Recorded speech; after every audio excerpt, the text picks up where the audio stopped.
Yes, the record is started. So hello everyone and welcome to our second Skills Boost session on communication strategies for LGBT activists. Take it to the next level. We are very happy to see all of you. Thank you so much for joining us. Today, my name is Svetlana and I work with ILGA Europe. I coordinate strategic communications program, and within this program, we provide different funding and learning opportunities for LGBT movement. And this skills boost basically is organized as part of this program. Also, together here with me to organize the space is Shaw Walker-Connor. Shaw is communications consultant for activists and also strategic communications consultant for ILGA Europe. Shaw is working with us for many years already. And today with us a very special guest, Simona Mursec from Slovenia, Ljubljana Pride, and Simona will share absolutely unique, I think, experience of Ljubljana Pride in the process of creation of communication strategies.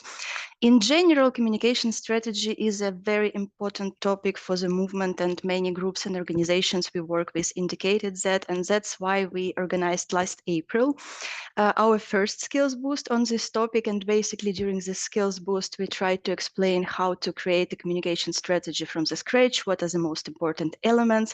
And during last skills boost session, two amazing activists also joined us and shared their experience of creating a communication strategy from the scratch. So I highly recommend to check it out. And before we will dive into, I want to say a few things. First of all, within this program, we organize quite a lot of learning on communications for LGBTI activists. You can check it out. We did quite many skills boost on effective fundraising campaigns, on data visualization, on broadcast interviews, and some others. You can find all of them on our YouTube channel. Also, one security note, this session is being recorded. So if you have any security concerns, you can keep your camera off during the entire session. You can change your name. Otherwise, we are very happy to see you. We assume that you will have quite a lot of questions. We hope for that. And our suggestion is when you have a question, just put it in a chat box, and Shaw will help us today to make sure that all the questions are gathered. Maybe we will not be able to approach really and address all the questions in the end of this session, but maybe your question will become a topic of the next conversation, as it happened with today's session. So Sorry, Svetlana, just to interrupt before you go, I think there might be more people waiting to come in. If you could make me co-host, or I can let them in. Oh, yes, I'm sorry, sure about that.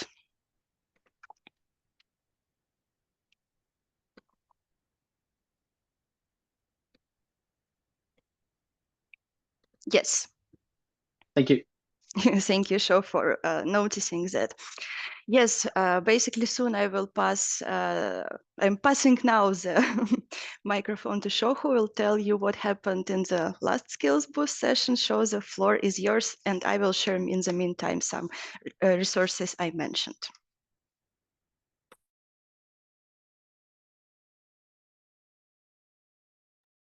Hiya. I see. Yes, as Svetlana said, that those of you who just joined, I'm Sho, and I was part of the team facilitating the earlier Skills Boost session on communication strategies that I think was this April. Can people see my screen? Yeah, great. Thank you. Thank you for the thumbs up. Thank you for everyone who's got their cameras on, so that we can see your expressions. So we're not going to recap what happened in the first session here, because as Svetlana said, we have there's the recording and also the slides with all of the links and the follow-up available online, and we'll be sharing those in the chat in this call as well as in the follow-up as well. But just in case you needed refreshing, or in case you wanted to know like whether it's worth your time going back and having a look at that session, what this wasn't a session where we did a lot of training like some of our skills boosts are. We started off by just giving some of the most basic example of like, what could a communication strategy cover, and we talked about, at the minimum, try and think of your communication strategy as answering 4 questions. Why are you doing communications at all, as a first question? So what are your objectives? Why is this necessary? Why is communications necessary for your overall organization's objectives? who do you need? Who are your audiences? Who are you prioritizing? And who are they as people rather than just saying a category of people, like just saying the public or decision makers, but trying to actually think a bit more in depth about like what is the reason why you need them, and why maybe has it not been, what are the obstacles, what are the things that have been difficult so far? The third question being, what are you going to say to them? What are you going to say, or what messages are you going to use to persuade them? And finally, where are you going to reach them? So what are your kind of engagement channels, if you want to use the terminology? Where are you going to actually take your messages out to actually reach them? And that, like, there's lots of other things a communication strategy can answer.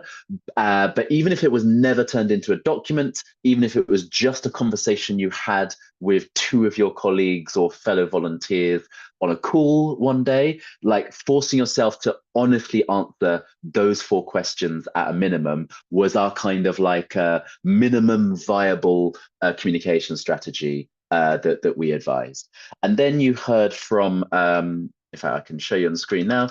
Then you heard from an example from a trans-led organization in Slovenia and a newcomers, a migrant-focused project in Sweden. So sort of like different kinds of organization, different kinds of projects, and different sort of like sizes of teams. But they, if you go to recording, they were talking through their big challenges. We interviewed them and asked them a few questions about what it was actually like to make the communication strategy. And they were screen sharing so we could actually see, you know, what were your different approaches, a very visual approach here from Neo to like how they approach their problem. So like literally Barbara just scroll down the document and say, like, this is the kind of conversation we had to have in this paragraph. So if you're the sort of person who really appreciates just someone who's done it before, just telling you how they went through it, then, well, you'll appreciate today because you'll be hearing from Simona, but also you'll hopefully get something out of going back through the recording and listening to Neo and Barbara as well. Like I said, the slides that you can go back through have sort of more specifics on that kind of why, who, what, and where question. You can also just like look at their draft strategies. They were very brave to share them with everyone. And so that you can actually just look at their strategies if you want to use them as a bit of a template for your own. And I always think the most useful thing sometimes at the end of a session is hearing everybody else's feedback. Hearing your feedback at the end. So we asked these three questions of many of you. Actually, I see the same people are here today. What was your top takeaway from today? Some of you found the four W questions and just the fact that you needed to do a communication strategy as one of the most important takeaways. It was really interesting that some of you said it isn't that scary, and instead the process could be kind of fun as your takeaway from hearing the examples, the two examples that day, seeing that it's possible and that it's an ongoing process, which was really useful. So, and some of the things that you were still unsure about, which is one of the reasons why we're doing this session today, is a lot of you were talking about where do you go first, and how do you organize this when there's limited capacity, or there's a big project, or multiple projects, was one of the things that people fed back. And someone else said, what would you like more of? More skills boosts like this. So just to sort of like show that we do take your feedback seriously. And also I think some of the most useful things you can see are just what other people took away from the previous session in April. You can also see on the screen now. But that's all I just wanted to share, just to sort of remind people who were there in April, and to kind of plug people who weren't there in April. If you do want to start more from a kind of basics, then the recording and slide deck are available for you to check after this session. And then I'll hand back now. Thank you, Sean. Thank you very much. And I think that now it's really time to go to the conversation with Simona, because this is the most interesting part. Simona, like my observations and also like different research and also different polls says that absolute majority of LGBTI organizations do not have a communication strategy as some more or less formalized document. So something you did, you created like so many communication strategies for different areas of your work, sounds like almost an attainable goal. I would like to start with a very simple question. What is exactly at place right now at Ljubljana Pride in terms of communications and communication strategies? Hi everyone, and thank you very much for the question, Svetlana.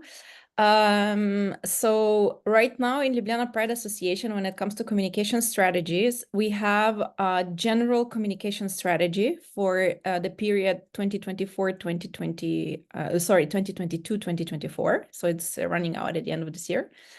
Then we have a general PR strategy, member engagement strategy, and an advocacy strategy.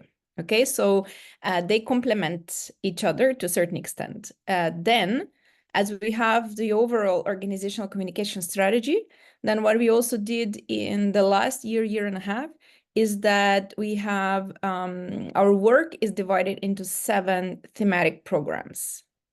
Not all of them are equally active, meaning that we don't have resources for all the programs all the time to be, for example, having a coordinator and full staff team and so on. So for the programs where they are active, and we do have active staff team connected to it and a coordinator, for those programs, we also developed a program communication strategy. And then in some cases, the advocacy strategy also goes into the programs as well. So this is pretty much what we have. And this is a lot. This is really, really a lot. And when I talk to many organizations, there is this question of prioritization, because obviously the resources are always scarce.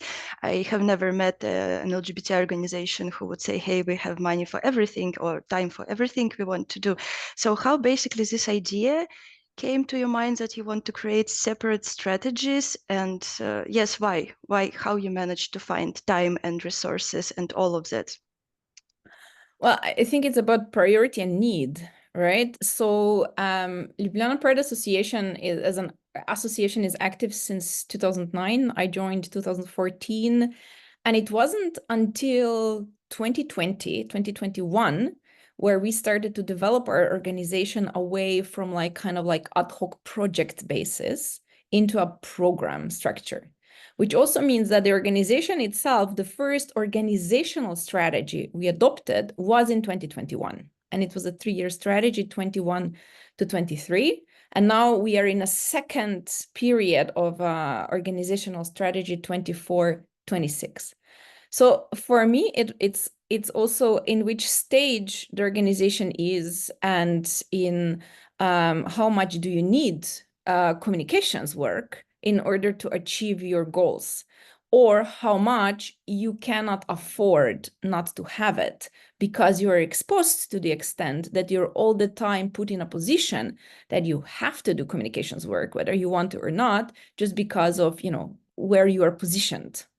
And I think in our context was a combination of everything, that we couldn't achieve, or we cannot achieve our goals without communications and without understanding how to navigate the space in relations to social media, in relations to media, in relations to what we want to achieve with different stakeholders. And all of that is, you know, communications. And at the same time, we are an association. So we are a membership-based organization. And that means is that we also have accountability, and we need to make sure that all the time we have members. So, and supporters and donors, maybe like on an individual level and so on. And that again means we have to communicate with the people, right? That we want them to support us. So I would say it comes from both ways. It comes from the need and understanding strategically where you are and where you want to be. And then how does communications play into that? Thank you. And a bit maybe tricky follow-up question. Did you have to deprioritize something? Did you at some point towards this point where you need to make decision we are doing either or?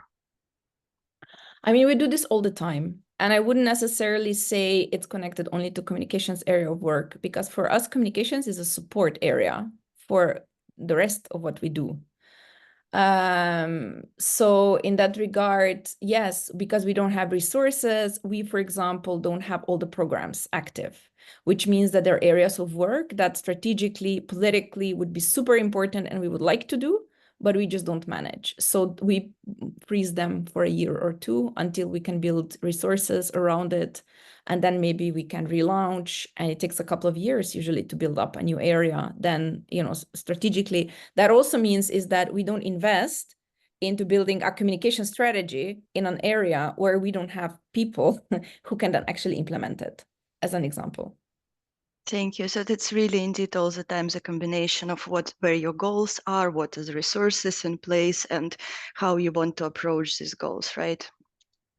Yeah, I think is like that. I mean, it also, I think, depends on the structure of your organization. In our context, we are very much structured in a way that there's a need to have a lot of clarity of who we are, what is our role in, let's say, the LGBTIQ plus sector, and what is not our role, and then how do we choose or how do we decide to best achieve it. And then that's how we try to navigate this. Because of course, everybody in the organization or majority of people in the organization then actually has to be aligned with this. And there's an expectation that they implement it in the daily work. And if there's no clear guidelines, no clear expectations, so basically aims and objectives of where we are going to, or a vision where we want to end up, then then we can't really measure afterwards whether we were successful or not. Yeah, we will definitely go back to implementation and how the team took it, basically that everyone is responsible for implementation of communication strategy and all of that. But before, I would like to ask you some questions about the process, how it was organized and what was the timeline and who participated and what's like important yet to take into account with this process. And you shared earlier with me some presentation, and now I'm going to share it. Mm-hmm. So, well, when we started to set up our first communication strategy, this was in end of 21, early 2022. Also, to be honest, this is for us, it's always a process. So we don't get to a strategy in like a week. It takes usually a couple of months to get to the draft. So the way we started it is that we built a little communications team from within a few people in our organization. So in that team was, well, I was there because I'm the kind of like more doing the political work in the organization. And I had some background with understanding of some approaches with like member engagement and communications background.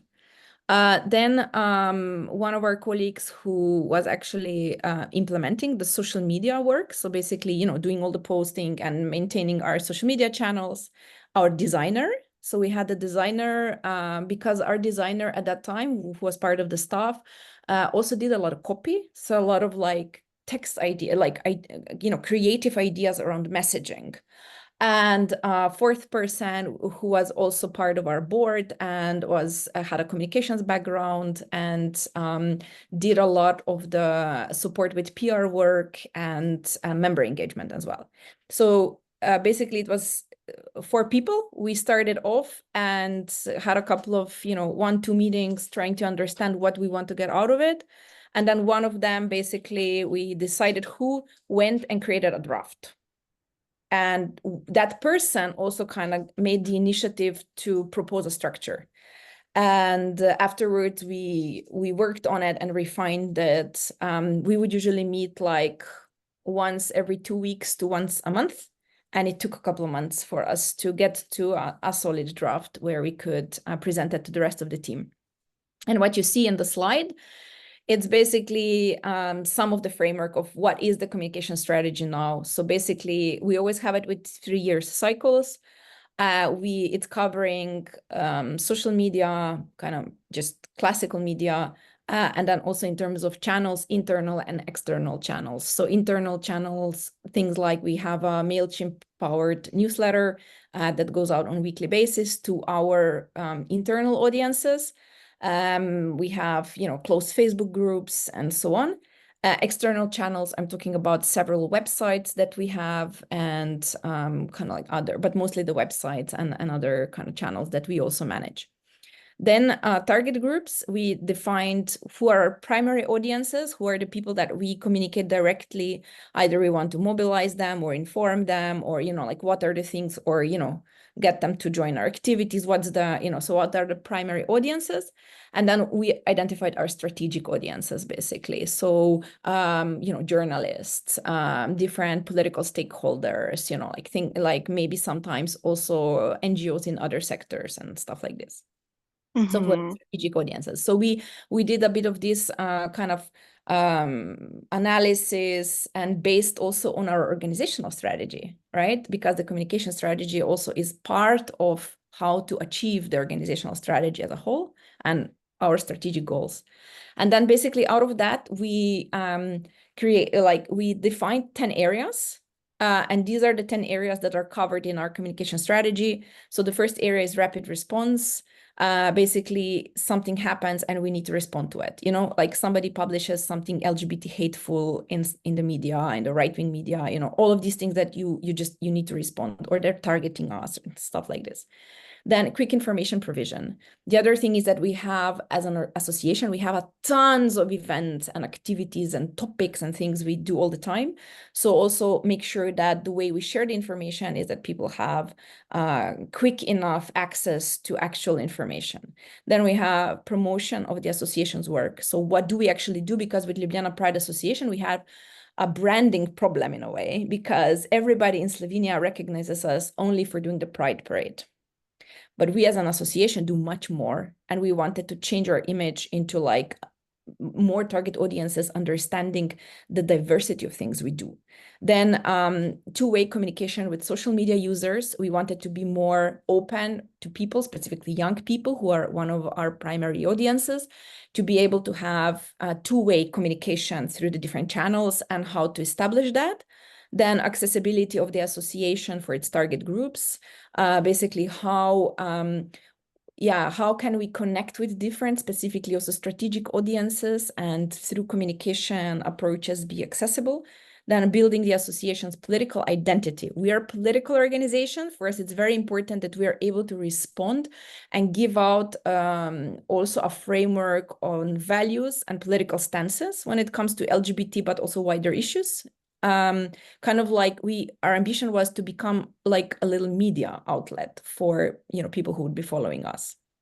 Then research and analysis, because also we wanted to follow what's happening. We wanted to start understanding better, like who do we reach, who we don't reach, what are the times of day when we reach them, what are the, when do we not, what kind of images they respond better, which not, so all of these kind of things.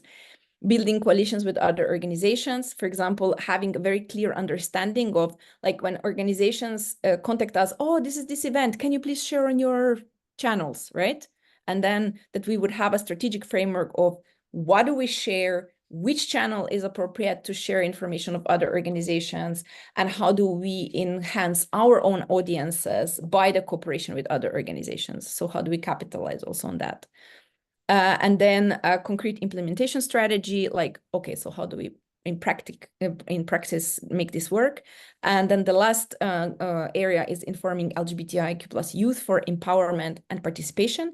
And because we are a youth-led association, and we really want to kind of like empower LGBTIQ+ youth, that they're like active citizens and people and actors of their lives. So for us, this is very important that we do a lot of and particularly here, a lot of campaigns or a lot of different ways through communication methods, how to empower, mobilize, engage young people. So this is basically the structure of the communication strategy. And I know it's a bit long, but for us, it gives us a framework of work, no? Yes, you really gave such a great amount of rich information. Thank you for that. From what you were saying, I understand that your point is basically all these communication strategies actually helps the team to not just to reach your goals better, but also makes the work of the team easier. Am I right? Yeah, exactly. And also like that, for example, it kind of coincided a bit with the fact that we were able to, get support also from ILGA Europe to have, for the first time in our history, a person employed in that sense that we had a social media manager, we had a PR person, like we're talking about half-time employments, but we were able to have like really a structured communications team and also a member engagement officer. So basically it kind of like allowed us to build more capacity, more professionalized capacity within the staff team. And then on the other hand side, like then people really, like when we recruit new people or when people get, let's say, onboarded and trained into these roles, they have a framework from the start. They know what is kind of like the scope of their work and their tasks and things like this. Yeah, that's really important. And also before you were saying that 4 people, I think, were responsible for drafting the com strategy, but then it was presented to the entire team, and like all team was at some point involved in providing feedback and aligning with the strategy. So I want to check with you what actually are the benefits of this approach, because this is not something everyone do, and there are quite many situations when communication strategy is basically prepared by one person, comms person, maybe 2 people, comms person and ED, and then it just given basically. What is the benefit of involvement of more people? So I would say, first of all, the communication strategy was really based on needs and experiences. And because we are still a young organization, that also meant that within the team, you would have had people who would have in the past of their professional career with us, maybe done some of the communications work already. So it wasn't a completely strange idea to everybody, but to some, it was not so easy. But basically, the expectation was very clear that this is a framework to help all the programs and all the coordinators of the programs to be able to better implement their objectives. Because the active programs, they're things where we have very clear expectations and objectives and ideas what we want to reach as an organization. And in most cases, we cannot do it without communication in those areas, or so basically the idea was, okay, this is a tool that can support you, the coordinator of this program or that program, so that you can also use the tools of communications we have better for your objectives, but also so that you can build your own strategy and your own tools for the communication that you need that is specific to your program. And that was then the start of the path of also developing eventually communication strategies for the active programs. But for example, imagine we have a website, which is like the organizational website, but then some of the programs have their own website. Because let's say we wanted to separate the information that is there, because the audiences are very different, and we wanted to create a separate space where we can share information and where we can build a community around, also to minimize the barrier of us being Ljubljana Pride. And for example, stakeholders like schools have a very difficult time in Slovenia to be associated with an organization like Ljubljana Pride. So if we want them to use materials or to follow something, it's easier for them to be connected to something that is visually and structurally separated from our main page or our main visual identity or our main communication channels. So there were strategic decisions like this, right? And that automatically means that in a program like that, whoever is leading the program around safe and inclusive schools, for example, they need to understand and how to work with the communication channels they have, like a website, like their own mailing list, to which they are, for example, communicating on a monthly basis to all existing schools, elementary and high schools in Slovenia. Because if you, I'm going to use a bad word now, but if you fuck up that area, you have consequences. And the consequences usually are a media lynch, right? or you need to know how to respond to a lot of very, very negative reactions sometimes when you are trying to build communication channels with stakeholders like that, right? So it means that if you are leading a program like that, and if you're working within that framework, you need to have skills, capacity, and tools to have the resilience to actually do the work and move things forward. Hence, that's why that was the reason, it was something to really elevate and support the work to another level and the actual people. So the whole point was to sell the communication strategy and the work around it to everybody in the team. This is something to support you, and this is something to make all of our goals more successful. It was like that. Thank you, Simona. And actually have another one question, which is quite often asked by different LGBT organizations and groups. What was your experience of work on your communication strategies with consultants? And what do you think is the best way to, shall we involve consultants? And if yes, how it can look like? What was your experience? Okay, so my approach is I involve people that can support and help processes. I'm not a big fan of consultants where the role of the consultant is to come in with a model, a theory, or their own way of doing things, because most of the time it won't work for us. We have to develop our own model, approach, thought, commitment, ownership of it in order for us to work.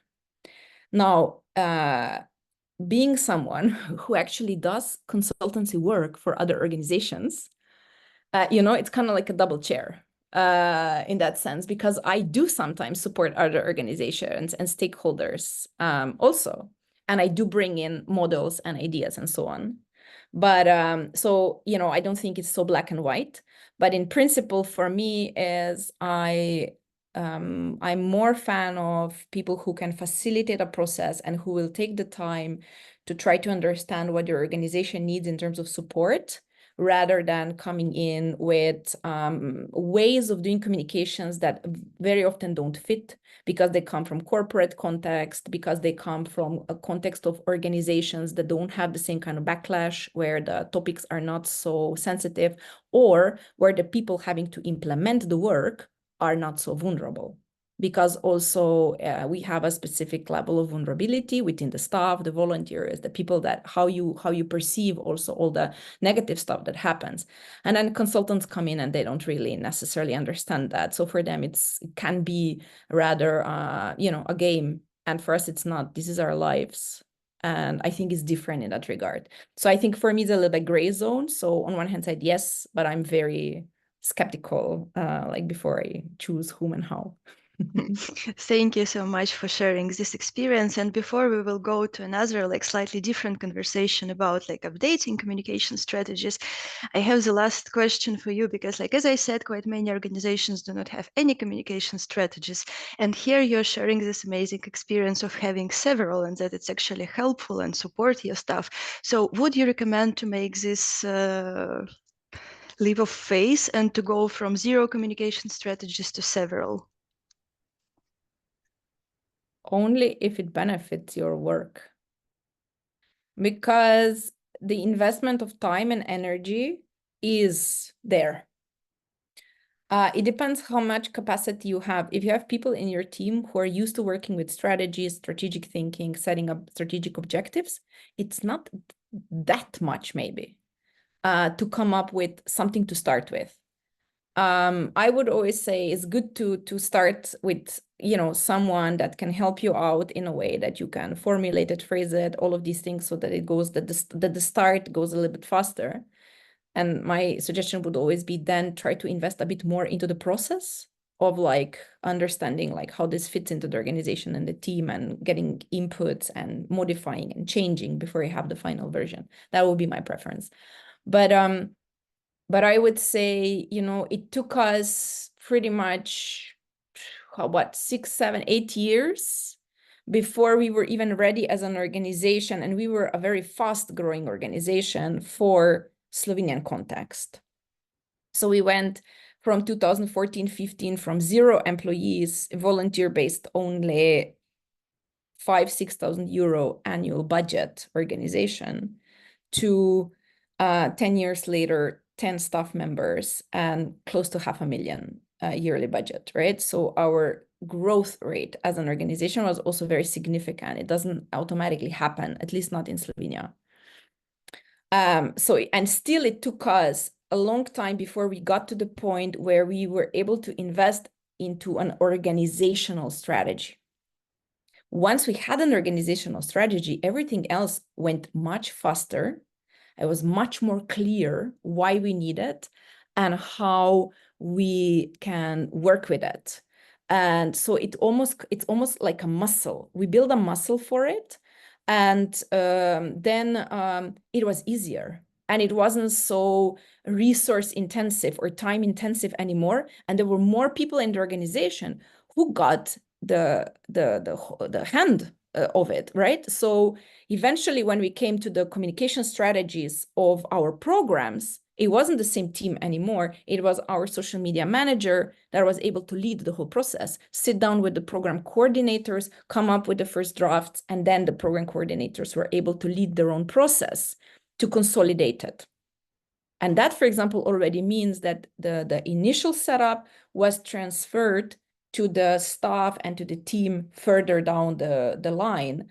So it means that the muscle has been building, right? And I think that now with every next process where we need to put down strategic framework for whatever we're doing, it's easier for people. It was more intense in the beginning. So going back to your organization, I think it's very important that you understand, like, what are the things that you have, what are the things that you need, what are the things you want to achieve, where does communication come into play? Because communication is not the answer for everything. There is a lot of work we do and a lot of areas of work which we do where communication is not in the priority.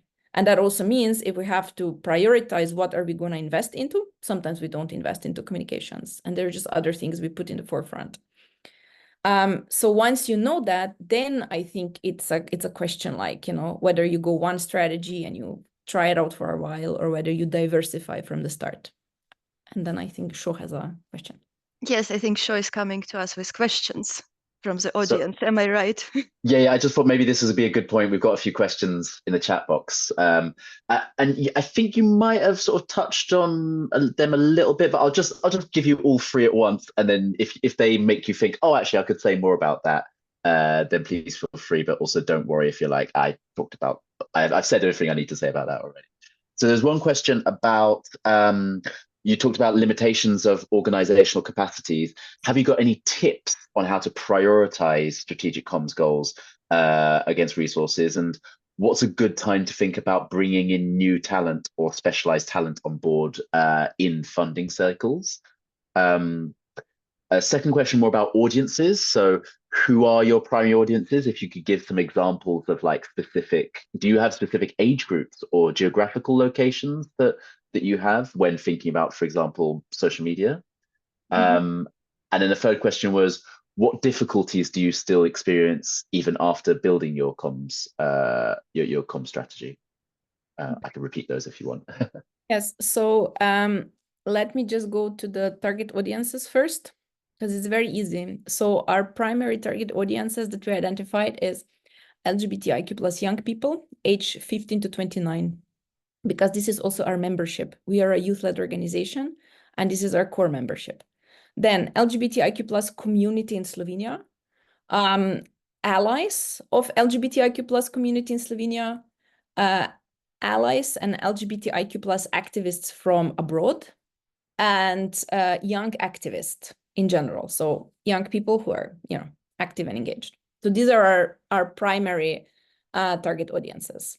Then our strategic audiences, like I said before, media, Slovene level media, LGBTIQ plus influencers, LGBTIQ plus organizations and initiatives, so other organizations, and other activist organizations and initiatives, right? So in the other sectors. So this is what we set out at the beginning of the communication strategy. Then when it comes to what are the difficulties after building the communication strategies, I think it kind of connects to part of the first question. It's because it does take some resources. And one of the biggest and most important resources is trained staff or trained volunteers or just people doing it. And when I say trained, I mean with enough political content, personal and other kind of capacities that they can actually implement then these different areas of work. So for example, our first social media manager that we had, even before, like in the process where we were building this communication strategy, was a person that was completely self-taught, came into the organization as a volunteer, you know, and just ended up doing this because somebody had to do it. Wasn't an expert in it at all. And, you know, kind of like did mostly Facebook because the generation was more or less older than me, you know? And then eventually, we were able to get a younger person to take over social media management that already had a bit of, you know, background in communications, but more importantly, was someone who was more activistic, who was more like also working with protests and things on the street and mobilizing young people and so on. So already, like, you know, like the profiles of people. And today, for example, our social media manager is an influencer. Right? So already the fact of like whom and how do we attract our principle is always, this is LGBTIQ plus people from the LGBTIQ plus community. So we don't hire or engage people who are outside of that scope. So already that transition kind of like shows a bit also the fact that, yeah, basically for us, human resources, this is, and then in order to attract and support and train and build capacity of you know, of your team in that regard, it takes, you know, money.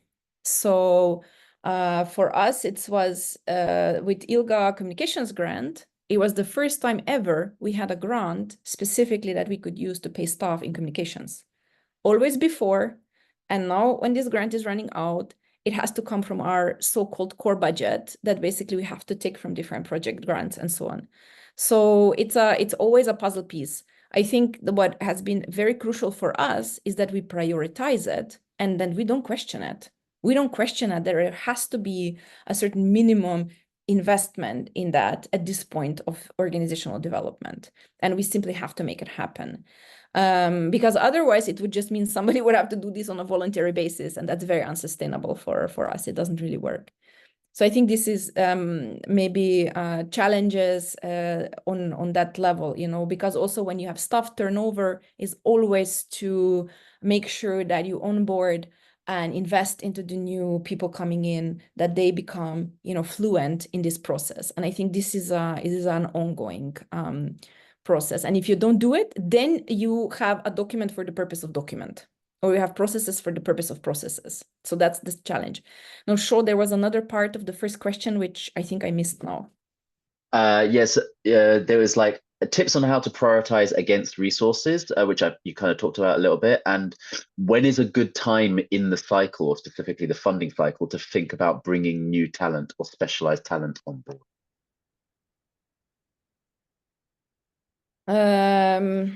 When to bring new talent in cycles. I mean, I never functioned when it comes to, like, I never connect organizational development and strategic development to funding. For me, funding is a tool to allow our work to do. What our work is going to be, we decide on our own pace. So basically, we decide what we want to do and what's our strategic priority and how we're going to do it. And then we find funding for that for this is a crucial mechanism. So for example, for me, like if there is an opportunity out there with funding that can cover something that we've strategically mapped as our priority, we will try to grab it, obviously. If we would have leverage points where we could influence funders to create funding opportunities for something which we need, we would use it, obviously. There's very little of that. We're not that powerful. We don't have enough good, friends in those places. But basically, we are very creative in organizing budget in a way that we do what we want and need to do, and then we finance it. And this has always been the principle. So I think that's why for me it's difficult to answer that question. It doesn't kind of like I wouldn't know how to answer it from that perspective, because I just don't follow those rules. Well, I think that's probably quite a useful answer to have. Thank you. Thank you, Simona. We do not have that much time, but I think we touched upon some topics that kind of flowing back to the second part of our conversation about updating comms strategies. From our conversations, I know that you updated already quite many of them. And also, I assume that right now you're in the process of updating your organizational comms strategy. So my biggest question would be probably, what is the difference between those two processes? I think one of the things which I already mentioned is that now it's a more expected process. It's part of the way that we work. It's, for example, because we are an association, we have general assemblies on a yearly basis. Now everybody's already used to, and a general assembly is coming up, that probably the 3 months before that, we're going to look at which strategic documents need to be updated. We need to anyway look and evaluate our work and pull together some, data and things like this. So it's kind of like, is a little bit of like a regular process that we have in the organization. So I think this is the difference. The other part is that in the beginning, our team was more like, okay, we have this framework of the strategy. And so now if I look at the general strategy and now I try to apply it to my area of work, let's say my program, I will just do, a mirror. And it doesn't work like that. You have to pick and choose. Not everything from the general communication strategy is relevant for every program. You don't have capacity for everything. You have different target audiences. So you have to adjust.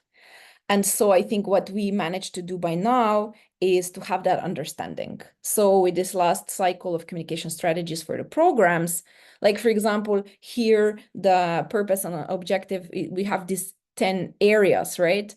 And then our programmatic communication strategies don't have 10 areas. Maybe they have 4 areas, right?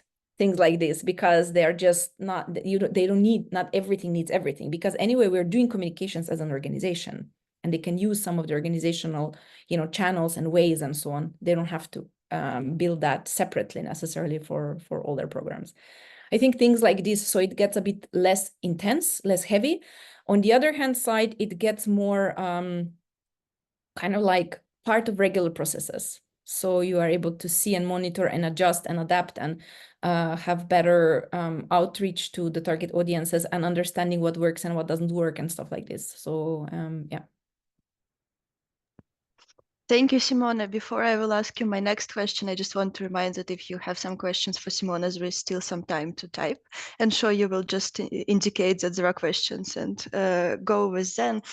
But for now, I have like more practical question. Was this something, some maybe chapter or some part of the strategy where, like, after the process of creation, you thought, okay, we spent too much time on this, or we didn't spend enough time on this specifically? Can you name something like that like was a change for you, and why? I think it's not so much that we spend on one chapter or one part of the communication strategy too much and maybe not so much on the others. It's more like, how much capacity do we have to operationalize it afterwards? And there are definitely areas where I think we have a lot of ambition to do things better or in a certain way, and we keep not having the capacity to do it, for example, or it proves itself to be very difficult. So, things like, I'll just be very concrete. For example, we had to like spend some time to figure out how to use TikTok best. And part of that is because on one hand side, it's a great tool and we get a lot of reach out and visibility to young people, which is our target audience, but it also creates a lot of hate. So theoretically, we would like to also have a channel like TikTok to be two-way engaging with the audience, where we could have, let's say, the comments and things like this, available. But because there is so much hate, we don't have the capacity because it's managed by young volunteers and by young people themselves. We don't have the capacity to support them to manage that. So for example, for all the years now, we have to keep the comments closed. And it's just a one-way street communication channel. And strategically, it shouldn't be, but practically, it's just we don't manage, right? So things like this, yeah, it comes down to very practical things, actually, in the end. I have now a very like not general question, but some people see strategy as a document, like something that already put in the place and it serve as a guideline for organization. Some see a strategy more as a working document, and like sometimes staff members are making entries just to the document. How do you see the strategy? What is your balance here? I would say it's both to a certain extent. It's more one way or the other way in different circumstances, but also people are different. So I think for me, the ambition is that it's almost like everybody who is doing content work would, have a printout of the document, kind of like on the wall, and would once a week have a little glimpse. Oh, right, this is one of our objectives. Let me think about how I can incorporate this more into my work next week, right? This would be my ideal scenario. Life doesn't work like that, and people don't work like that, right? So I think sometimes it is like that, and people and myself, we would tend to and find the capacity to use it like that. In other times, not. In other times or in other contexts, it happens that we review our programs periodically every 3 months.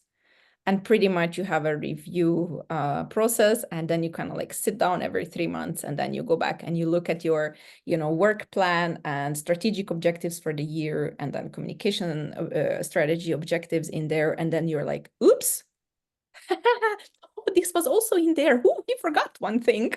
And then you kind of like, and that's also a very common thing. And now if you do it every 3 months, you can still kind of like clean up and see how you do not forget about something in the next 3 months. If you would do it only once a year, then you have a problem usually. So, but that, I think this is my experience. Thank you for this quite like realistic glimpse of experience. Do you have yourself somewhere printed strategy where you look sometimes? Yeah, I do, especially the organizational strategy. That's like my baby, and the work plans, like those are very close to me. The communication one, I would say, maybe I check it like once a month, but more in some areas and so on, but not in the same way as my organizational one. The organizational one is kind of like on my pile next to me all the time, and kind of like, so yeah.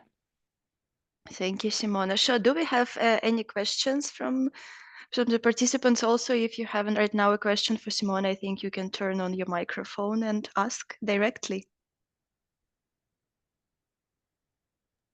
No, not in the chat box, no. So if people have some people just like to wait and hear everything and then ask a question at the end. So if you are that person, please, you can click the raise hand or just unmute yourself. Okay, then I will ask another question, and it's about updating. You kind of touched upon this, and you said that, like, yes, you're coming to the strategies and you're adjusting it to the reality. But is like, do you think there's somewhere an end to this process, or it's rather like something you need to do all the time to keep this work going? I think there is no end to it, because it's very difficult to have an LGBTIQ+ organization running without having to engage with communication. And you might be an organization that is more focused into internal like audiences and internal communication. I don't know, like we have sister organizations here that are more like leisure time for LGBTIQ plus youth, you know, things like this. They're not necessarily politically exposed to the same extent. They don't necessarily end up in, you know, right-wing media and being, you know, like targeted by right-wing parliamentarians in the parliament and stuff like that, you know. So they're a little bit more maybe like from this kind of like public perspective, a little bit more incognito. Yeah, but still they have their own, you know, activities. They want to have people coming, they are, you know, and so on. So they still need to communicate, right? In our context, it's very unlikely this could ever stop, because it's such a, you know, it's just part of how we function and what space we take in you know, NGO sector and in society and so on. And we cannot escape it, because even if we would try not to, we get dragged into it, because we have very hostile environment sometimes. And so you have to have some kind of mechanisms of responding. So communications, is always, you know, it always happens, whether you are structured and strategic about it or not. So we prefer then to invest and be more strategic and structured, so that we can capitalize on situations as well, so that we know how to respond, so that we know how to attract media attention, so that we can build public pressure, so that we, you know, like, so that we can get funding, you know, different kinds of ambitions, like, or usages of it. But for me, it's a never-ending process. It always has to be there, but it also is very dynamic. So that's why also it kind of like, I don't think you have to change a strategy too often. I think we have a 3-year cycle. You could have 1 or 2-year cycles if you're a even more dynamic organization. We're not so dynamic, right? But I think it's a guiding framework, right? So you also keep your flexibility and so on, but it gives you a framework within which you chose to work. And then whenever new situations arise, you can place them into your framework, and it gives you guidance how to respond. And I think it's good, because the more you practice this, the faster you are in responding, the faster you know who can help you, the faster you know how you can ask things to be published and this and that. So I think in that regard, it's it's just a constant updating and dynamic tool. Thank you, Simona. We do actually have a question. A really good question. It's a question I always like to ask as well. So someone's asked, I would like to hear an example of a mistake, if any have been made, and how you damage controlled for it. So mistake, we are politically very exposed, right? So, for example, we make political choices. And even if we make a choice that it's necessarily not taken with a political thought, it ends up being interpreted like that. And for example, this year we fucked up quite a lot, in a sense that for the first time in all the years, for the Pride Parade festival and for the festival, like we were struggling with budget, like always. And we got an offer of a donation from Nivea. And we never take otherwise corporate sponsorships, or like sponsorships already we have a principle we don't take, but we do take donations. And for example, we do work sometimes when we have direct action for like supporting our, you know, LGBTIQ plus youth homeless people, we will take a donation from IKEA, you know, for some furniture and stuff like that. But for the festival, we never took corporate donations before like this. And so we took a donation from Nivea, which donated creams for our raffle. Yeah, but Nivea is also owned by Bayersdorf. And at that time, we didn't check their stance on Palestine, for example. And we had a huge backlash because basically, because in our protest and in our political message, we are supporting you know, Palestine / condemning the genocide in Palestine. And then this was like a huge kind of like a political backlash thing. So this is rather the situations we face, and then we have to, you know, take responsibility for it. And, you know, But these are the kind of situations, and then you need to know how to respond to it. But I don't know if this is like what you were looking for as a classical mistake. It's more like, you know, just general communication things that happen, and sometimes, yeah, you just make mistakes. Thank you so much, Simona. I can see that we are already out of time and some people are leaving. So if you have to leave, please feel free. But if you have some time, maybe you could text in the chat box your main takeaway for us. And I just want to say thank you to Simona who joined us to share the experience of Ljubljana Pride. I really hope it's not the last time and there will be more conversations about that. Thank you so much everyone who joined. And just to note, if you have any communications dilemma or challenge you don't know how to approach, you feel free to write an email to me and Sho. We will think about that and maybe it will become the topic for our next skills boost. Thank you very much, everyone. And also Sho, I can see, is asking an extra question if you think that 60 minutes is actually better than 90 minutes, because this is something we are struggling with. Yeah, sorry, I don't want to ask too much of people. I think the main thing we'd love is your top takeaway. You saw how that was really valuable to get that from the session in April. So if you could just, before you log off, type a top takeaway, it'd be really helpful.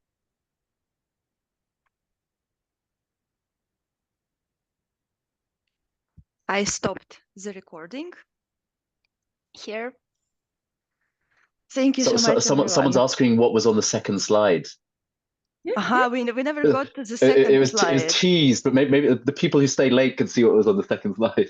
Give me just a second.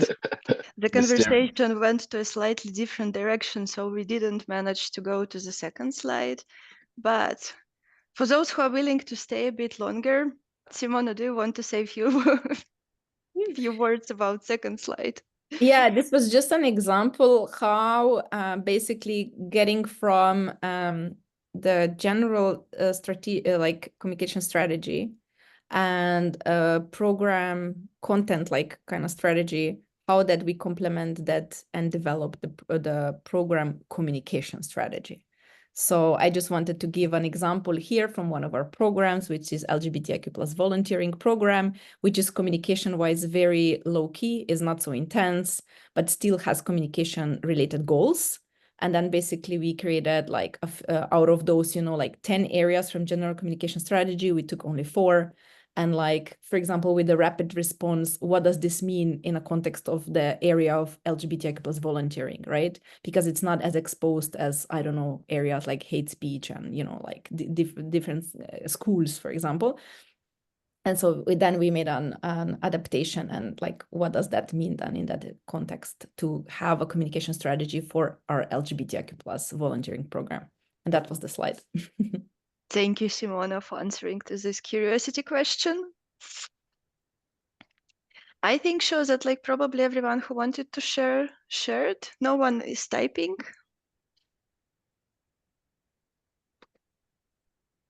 We've had a couple, so that's quite useful to know. I think many people have just been saying thank you so much, Simona.